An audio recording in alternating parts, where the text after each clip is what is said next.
The following program was provided by an independent producer solely responsible for its content. The opinions expressed do not necessarily represent the views of this station, its staff, board of directors, or underwriters. As a former New Hampshire state representative who marched with Dr. Martin Luther King in 1963, he currently serves on the New Hampshire Commission for Human Rights. He's a product of Birmingham, Alabama, where at one time he had to guess how many jelly beans were in a fruit jar just to be able to vote. We've come a long way, but we're not there yet. Together we will explore the visible laws, invisible laws, and the structures above and beneath our human surface that keep us reaching for the stars. It is his goal to work with you in putting Nashua back on top, to be voted the #1 city in the nation again. We are in a crisis situation, and that's what we're going to talk about. I'm Harvey Keye. Welcome to Nashua Strong.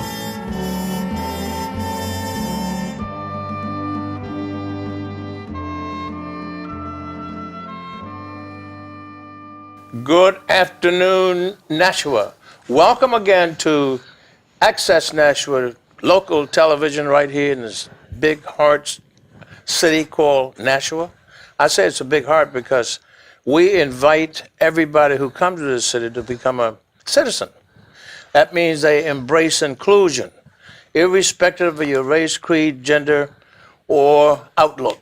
We don't really care. We like for you to come and visit, take a look at our beautiful city, and stay with us too. And thank you so much for listening to me. I'm Harvey with Nashua Strong, and we've been with you for a while now. And again, just thank you so much.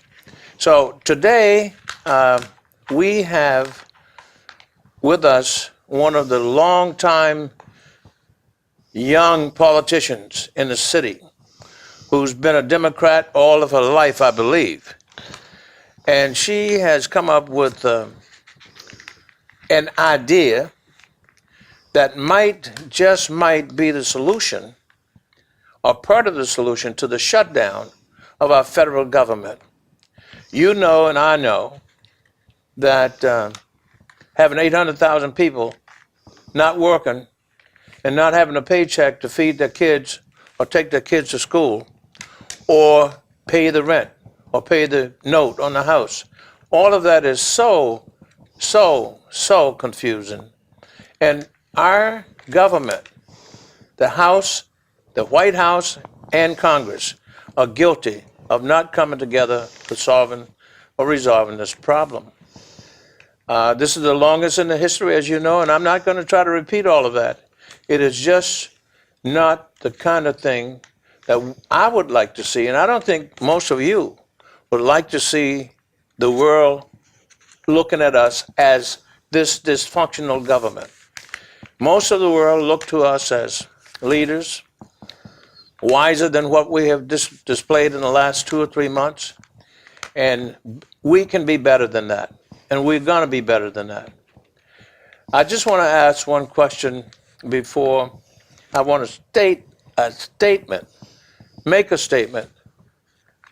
and then I'm going to introduce you to our wonderful guest.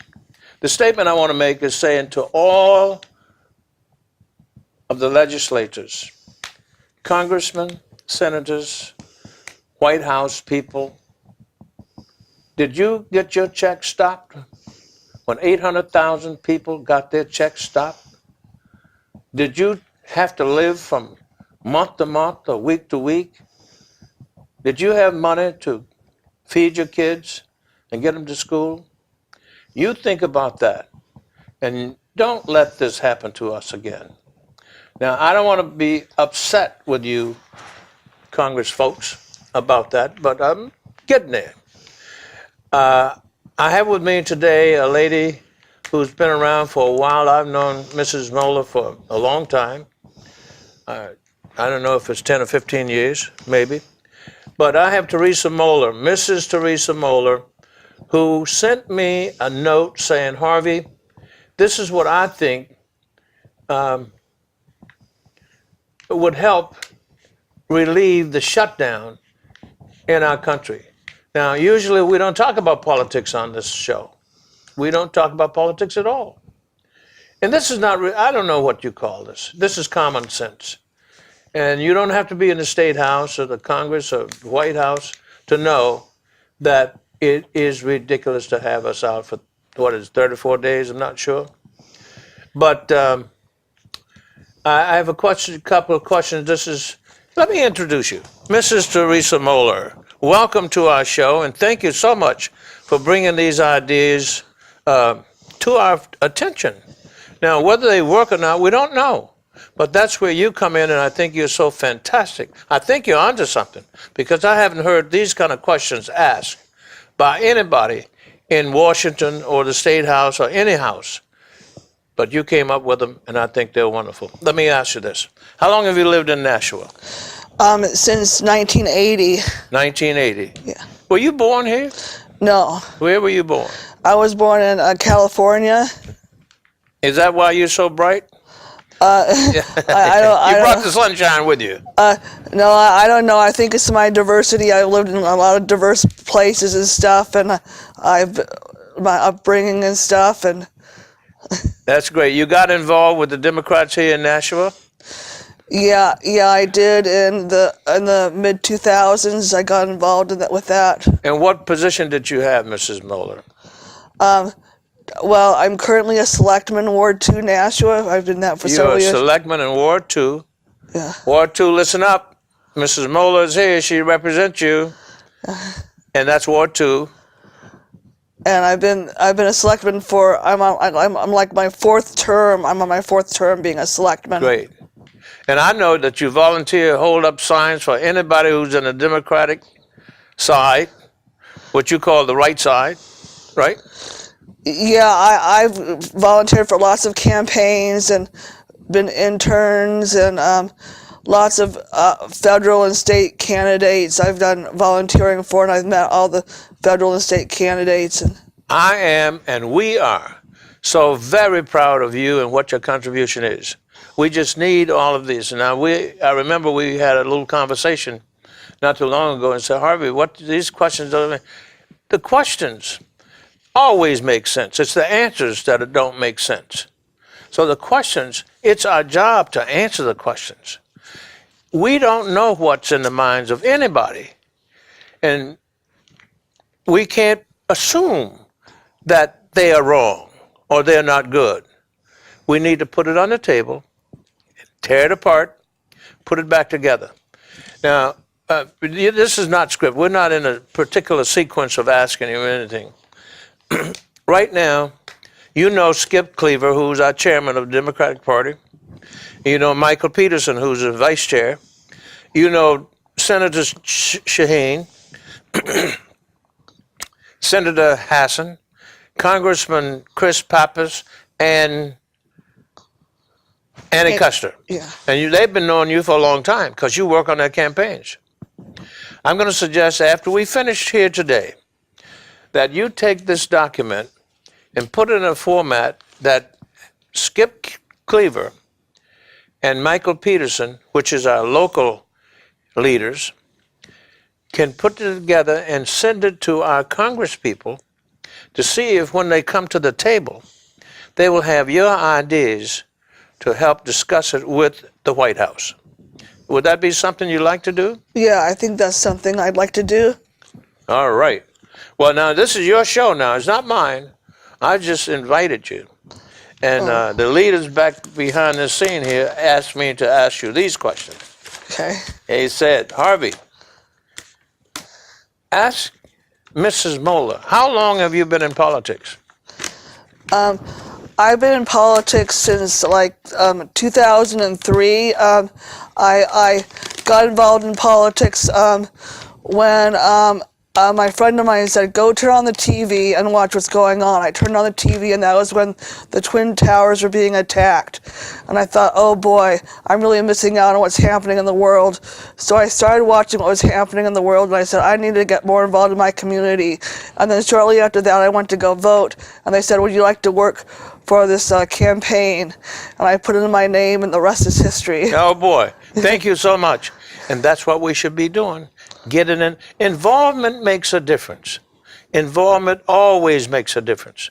We are so afraid that somebody's going to see us or put a finger at us when we get involved, but it's our right to get involved with whatever we think is right for us. Not for you, not for Dick, not for Dan, but for Mrs. Moler. You get involved with what you think is right, and that ought to be right. Now, you're a selectman. You've been there for about 12, 13 years? Yeah, about that much. I kind of lost Okay. count. Mrs. Moler, what inspired you to come up with the ideas that you sent to me? And I'm going to ask you to read much of what you did to me, with me on the show. Where you get that inspiration? Well, I look at what's going on in the world. I watch the news. I watch various TV shows. And I'm informed of what's going on in the world, and I see them struggling with a problem, whatever it might be, local, state, or federal problem. And then I take that and I say, well, they've been working on this for a little bit, or there needs to be a solution to this problem. And then all of a sudden I start getting some beginning ideas, and I might get a vision in my mind of what to do about it, a basic vision, not the whole plan at once, but a start of a plan. And so I go and I take that plan, and sometimes I write it down, and then I incubate my beginning ideas. You incubate your ideas. Yeah. Tell us what that means. That means I don't think about it. I just do other things in my life, and I gather more information about what's going on, and then all of a sudden I get more details to my beginning ideas. I like that word, incubate. Yeah. Incubate means you put it in a spot, and you keep it there, and it doesn't leave for a while. You come back to visit it every once in a while. Yeah, I do. Yeah. So incubated means put it in a spot and maybe thinking about it every once in a while. Yeah. Instead of taking an idea and analyzing it, keep analyzing it over and over and over again, and doing every little thing about it all at once, you have to take a break from it every now and then. And then maybe some other ideas could come up in your mentality and add to the incubated idea. So that original idea begins to not implode, explode, and grow. And then you put some water and some fertilizer on that idea, it gets to be bigger. And then you invite some other people to chime in on that idea. Now you have a bill. And now the bill becomes a law. How about that? That's great. You're fantastic. You're Sounds fantastic. good. Thank you Sounds so good. much. Do you need help in getting this stuff together? Yes, I need help in rewriting it and weeding out and see what other people think about the ideas I have proposed and stuff. Would you mind if Michael Peterson? Do you want to get Michael, or do you want me to get Michael? I think you should, because you're the arbiter. You're the Uber, the top of the mark with this idea. So if you're the top of the mark with this idea, I think you should. You know Michael, Yeah, I know Michael. Yeah. and he knows you well. Yeah, I could get him. Yeah. Yeah. So, but if you need my help with him and Skip Cleaver, let me know. Okay, I'll let you know. I'm not sure if the public can help you at this point. I believe, and we're going to listen to what you have written, I believe what you have put down is so important. I haven't heard that before. And I listen a lot to a lot of this propaganda. Some of it is facts and some of it is fake. I don't know where to put most of it. But yours seem to be right on. Would you do me a favor, maybe? You have your script with you? Yeah, I have your proposal? my proposal is with Yeah. me right here. Yeah. Yes. Would you mind reading it? Should I read the whole thing, or Well, you could start it, and I don't think you could take more than 15 minutes. or should I rephrase it, or should I just read it from here? Read it the way you want to read it. This is your show. Okay. I'll take this. Okay. Or do you want to hold it? I could. Okay. You could take it from me if you Okay. want to. Yeah. So should I read? I have 4 different documents here. So which one should I read first? Well, you want to resolve the shutdown. Let me see what you got. Okay. The one you sent me, and I apologize for not having it because I Yeah, just sorry. Yeah. I shouldn't say I forgot it because I think there's one page that's still in the book there. Oh wait, no, here I'm having trouble turning these pages that's here. okay. Start where you want to start. Okay, I'll start at the first idea I Yeah. got when I told you my Yeah. process. This is the beginning of my process. I'll Okay. read that to you. Okay. Immigration solutions. We will need billions of dollars that was proposed for these items. We need to have more places in Mexico to process people wanting to come to America. We need more places in Mexico to process people to come here. Yeah, Okay. yeah. Maybe I should just tell you my idea and then read it afterwards, Okay. just to clarify it, because I Okay. might leave out some details if I. All right. Go right ahead. Okay. The idea is that immigrants are coming to us, but we need to go to them. We need to catch them before they get to us. And the way we do this is we put up. This is first part of my idea is that we put up places way before they get to the border, maybe on the path they go to the border, or cities that aren't war torn. We put immigration centers in there, right there, because then the second part of my idea is there's something about immigrants that want them to come to the United States. So we need to offer that to them in Mexico, so they won't want to come to the United States, or they will, on their own accord. They wouldn't, because everybody is not liking Mexico now. So we want to offer some programs and incentives for them to stay in Mexico longer, and then, not make, and the way we do that is we give this money we're proposing, is billions of dollars we're proposing to give them, and we offer them help to create programs in Mexico. Now let me read this for you now, because Okay. I'm starting to go off track All right, a little bit. okay. Okay. So we need to have more places in Mexico to process people wanting to come to America. We might use existing buildings or construct new ones in cities and maybe some in barren lands. So we could send Americans or American representatives to Mexico to process and help out with these immigrants. Not all cities in the Mexican territory are dangerous. I know there's a lot of dangerous stuff going on in central Mexico and Mexico, and these people are coming in from central Mexico and stuff, hundreds of miles traveling. But I don't think it's all dangerous out there. I think there's some spots that are not too dangerous that we could help them process their immigration status there, and if there's for some reason it's all dangerous out there, then we need to get it secure and get someone to secure that area, so there is a safe place, and to make a safe harbor in some place so they could go to the safe harbor and do it there. But I don't think that's the case. I think that there is some land that's safe there. So not all cities in the Mexican territory are dangerous. We could use the places in Mexico that are not dangerous to provide programs that are attractive to Mexicans, ones that are similar to programs in America. If we have programs, education, and jobs in Mexico that Mexicans desire, then they could either stay in Mexico permanently or keep occupied until they gain entry into the United States.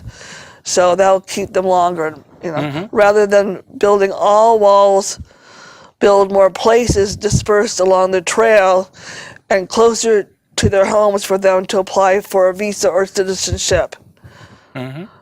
So I'll take that sheet. okay. Now that's the first paper I wrote. That was the beginning of your thought. That was the beginning of my thought. Yeah. That we go to them instead of having them come to us. Find some safe places over there and support those places so that are attractive and appealing to Mexicans so they don't come across the border or don't want to. Is that what you thought? Yeah, make the places attractive Yeah. and desirable across the border. Okay, that sounds good. It sounds different anyway. Yeah. Okay, go right ahead. Now, in this document right here, I started out talking about the wall, but I'm not going to talk about the wall now because I think the wall should be the last catching place. Oh, okay. Anyway, so catch them before they get to the border with incentives. We should have places along their pathway long before they reach the border where they can apply for legal immigration status. Buildings, we could have phone lines, phone number for them to call, a centralized number that will direct them along the process of, give them confidence that they will be able to get into the United States. So when they make a phone call, somebody's going to answer. Yeah. And that will give them confidence that the program is working for them. Yeah, it'll either direct them to a nice program in Mexico, or it'll say, well, you attend this program and then eventually you could come to the United States if you want to. But I think we have educational programs in Mexico for you. I think we have health care programs for you in Mexico, and work programs in Mexico for you. So, and enough money for you to live on, in Mexico. Okay. And then we need to fund. We need to fund more people to process immigrants. So I suggest we train some Mexicans to process immigrants. That's one part of my idea. Yeah, in other words, the Mexicans who need the work, somebody needs to train them how to work or what to do, right? And so you're saying hire Mexicans to train Mexicans. Is that what you're saying? Hire Mexicans to train Mexicans, but also hire Mexicans to, that's one part of the plan. Part of my plan is to make people be attracted to Mexico, but the other part is that if they absolutely have to get to the United States, and make it easy for them to apply to the United States, and an easy process to get to the United States. So would you believe we should make it easier to do business with us? Yeah. Is that what, in a nutshell, maybe? We should make it easier for them to do the processing. Yeah. Okay, so let me read some more here. Jobs that pay as much as they would get paid in the United States. And then there's people who are in Mexico for drug things and stuff like that. And I think we need to have rehab programs for those drug abusers, and for the drug distributors. We need a more harsher thing than a rehab program, I think. So the drug users would have rehab houses in Mexico. Yes. And the drug abusers would have jail time in Mexico or the States? Both.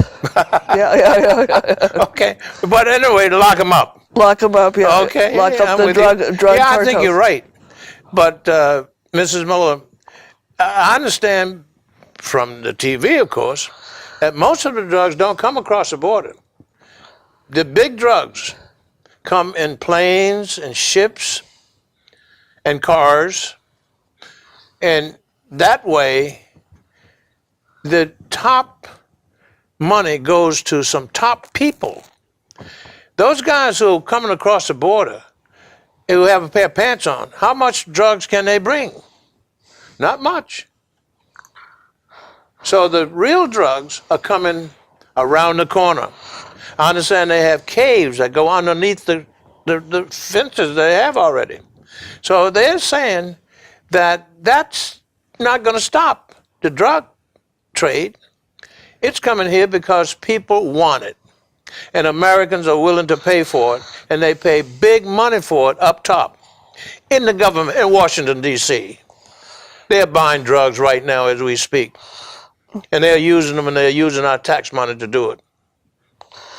Well, it starts in Mexico, doesn't it? The drugs started Okay. in Mexico, centralized Mexico. So I'm with you. you understand? Yes, ma'am. Yeah. I do. Yeah. Okay. Yeah.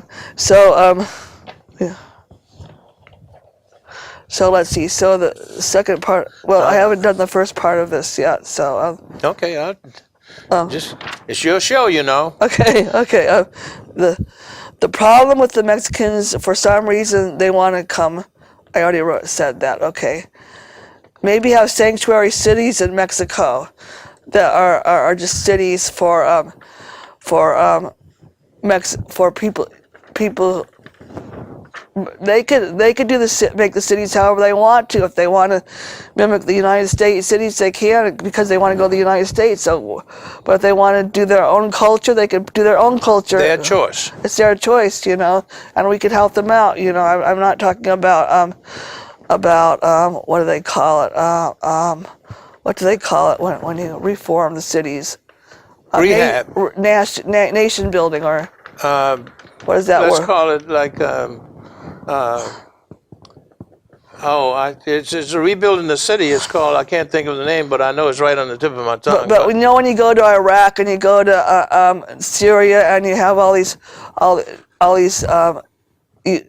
imposing the United States on the cities and stuff like Yeah. that. I forgot the word for that. I don't think. Let's go to the next okay, one. I'll so- take your paper if you want me to take it. Okay, well, I'm not done That's with this okay. one though. Take your time. Okay. So then the wall. What we could have with the wall, because we have to start with something, because Donald Trump is really. I think that we don't need a wall along every inch of the border. I think we just need it in certain places. You think we need a wall? In certain places, but my idea is that well, I don't know if Donald Trump is watching this show or not. I don't know. It doesn't matter, because we're telling the truth. Yeah. This is how you feel. This is your proposal to the White House and to Congress. Take a look at this, and you could either throw it out or use it, but you want to get it in front of them, because I haven't heard anything like this, and I don't know if a lot of other people have. But at any rate, I'm so thankful for you to come up and offer a regular citizen's idea from your heart. That's beautiful. That's what we are about. This is what this station is about. It is not about who's right or wrong. It's about how you feel, how you think about this beautiful city of ours called Nashua, how you think about this beautiful country of ours called United States of America, and you want to keep it beautiful. Am I not right? Yeah, definitely. Yeah. So I appreciate so much what you're doing.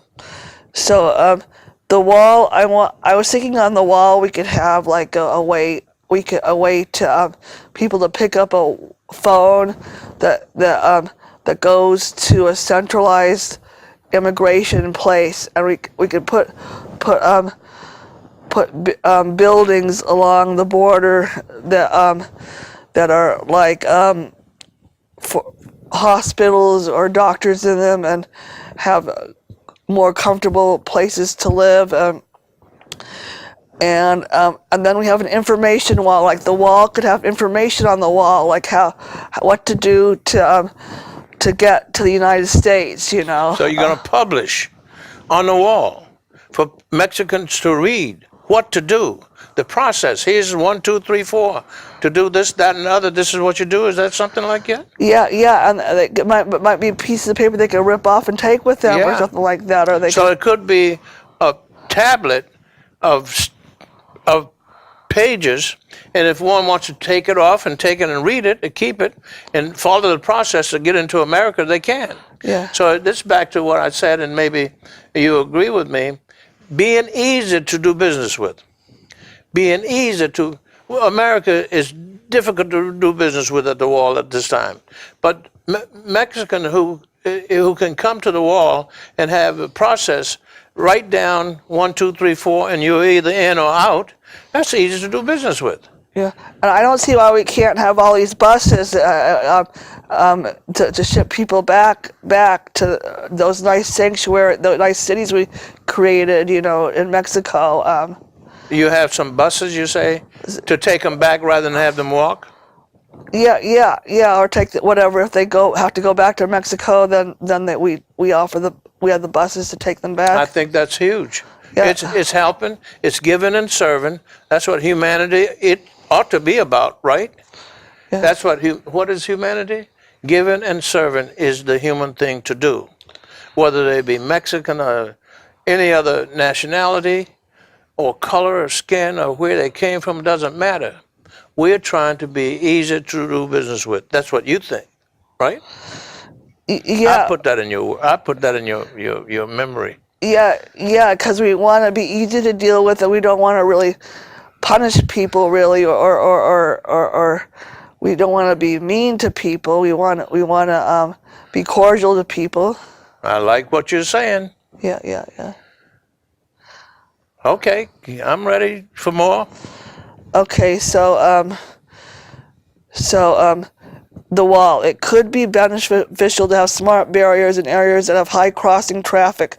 We need to know how long it will take to build this and what to do for security while these walls are being built. Who will build these barriers?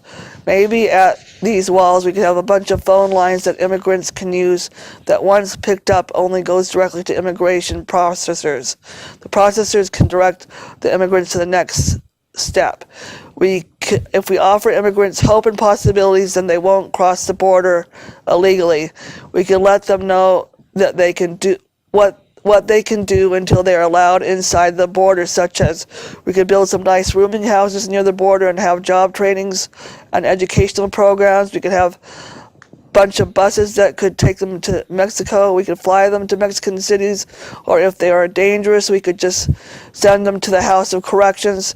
If they are sick, we could have a hospital and doctor for them. Fantastic. Yeah. I think I think maybe you should go to Washington and substitute.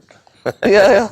I'll take that. Okay. Yeah, this one right here. Okay. And I think I did this one already. All right. We only have 3 minutes left. Well, we might ask Dick to give us another 5 minutes, and maybe he'll be nice enough to do it. Yeah. Mr. Gagnon, could we have 5 more minutes? Ask, and it shall be given. We got it. Okay. Now, we haven't addressed the immigration problem inside the United States yet. The immigration problem inside. What we talked about before was immigration coming to the United States. Okay, this is immigration inside. Yeah. Now, I just had the beginning ideas of this, and I had to incubate this more to come up with some more specifics, but this is the beginning of my ideas. Okay. It could be hard to find all the immigrants. The ones that are already settled and satisfied with what they are doing in the U.S. could stay. They are already here and not causing trouble. We need to find the immigrants that have committed a serious or violent crime and prosecute those people. I don't know how we're going to do that, but send the immigrants who misuse drugs to a rehab facility. Big drug dealers should be punished more severely than those who are users of drugs. We could offer incentives for those already in the United States instead of punishing them when we find them. I don't like them, these ICE agents going out and then just punishing them right away, because they're going to be hard to come forward. We need to make them easy to come forward and help them out. Doesn't mean they're punishing them without evidence? Without evidence, yeah. Well, how do they punish them? Because they don't have evidence of drugs, right? No. But they punish them anyway? Well, they send them back to Mexico and stuff, and they might want to go back to Mexico after we reform Mexico and stuff, but have certain cities in Mexico that we make more desirable to be in. Is that in your incubation process? Are you asking our government to communicate with the Mexican government? Yeah, I think Donald Trump or whoever needs to communicate with the Mexican government and talk to them about this, you know, and because we're going to give them money and stuff like that, and because we already wanted to do billions of dollars for immigration reform, so we're going to give them this money, you know. And Well, would it be possible that Mexico could chip in some money? well, maybe eventually they could, but first of all, if they want to chip in, they could. Yeah, if they could. No, but I mean, it's we're helping. I believe you, talking about America, and Mexico getting together to formulate something. Should Mexico chip in also? If they want to, yeah, you know, if they want to, but eventually maybe they should chip in. But Let me ask you this. I hear you. I'm sorry. Go right ahead. If they want. No, you go ahead. No, Mrs. Moler, this is your program. Okay. Go right. You were saying something. I was done with my. Okay. You're Mexico and I'm American. We're going to build this wall. Your people want to come on my side. Should I put up all the money? And you don't put up any money? Well, Your people are trying to get over here. And you want me to pay for that, all of that? It's not, I'm not, no beat up. It's just that I just asked you that simple. Me and you, I'm American, you Mexican. We're trying to get Mexicans to do, we want to do, how did you say? We want to be easy to do business with Mexico. So we're the government. Here's the border. Should you chip in? well, the way I'm thinking about this is because I think the president already asked Mexico to money for the build the wall, and they said no. So if we could show them what a good program we have to offer, they might want to chip in money for it. You know, we could just tell them all the things we're doing, and they might want to, or labor, or they might chip in labor or products. They might have products that can help products. Yes. You know, they could ship over. So Trump said Mexico was going to pay for this in his campaign. That was his gelling together of his followers. I'm going to build this wall and Mexico is going to pay for it, and you better believe it, vote for me. Now he says, maybe we pay for it. I don't want to get into that. That's not my business. I don't want to either get into it. I am so pleased with you bringing forth these ideas. This is what I think we all ought to be doing. Putting our ideas on the table, scatter them all around, and then put them back together with a group of people, with a group of ideas. That way we will come to some sensible conclusion by the group, not by one person, because all of us chipped in. And it will not ever satisfy everybody, as you know. But for the majority of Americans in this country, it could satisfy them. You had the last page, you got something on that page? Yeah. We could offer incentives for those already in the U.S. instead of punishing them when we find them. I'm referring to those that are not drug-related or violent crime-related. Have a number to get to the next step for processing, a phone number. Offer programs in Mexico that are desirable that they have a choice to go back. They have a choice to go back to Mexico for these programs. Suppose there are pockets in the U.S. that have vacancies in terms of places to live. Immigrants could be directed to the vacant spots in the United States. We could have an immigrant tax system where portions of their money could go to the government or a pool that could be used for healthcare, transportations, and things like that, and educate the immigrants. Let me give you a handshake. That is fabulous. And I'm going to take this from you. I'm going to put it right here and tell you how proud I am of you and how proud this station is of you for coming forth with those beautiful ideas.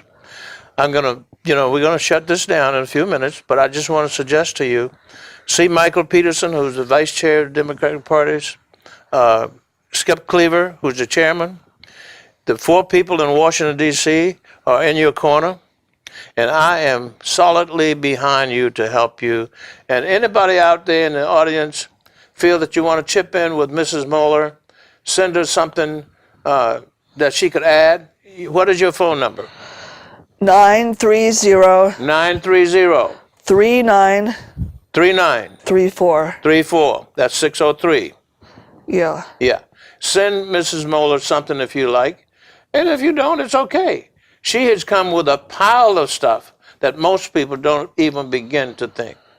Thank you so much, Mrs. Moler. And thank you, Nashua Access, and for allowing us to be with you again on this wonderful day. It's cold outside. Cover up your nose, and have a good time. This is Harvey at Nashua Access TV Local 96. Take a look at us, and we'll see you next time. That's all we have for today. See you later.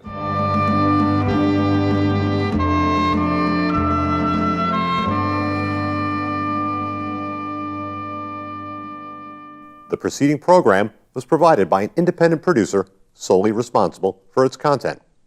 The opinions expressed do not necessarily represent the views of this station, its staff, board of directors, or underwriters.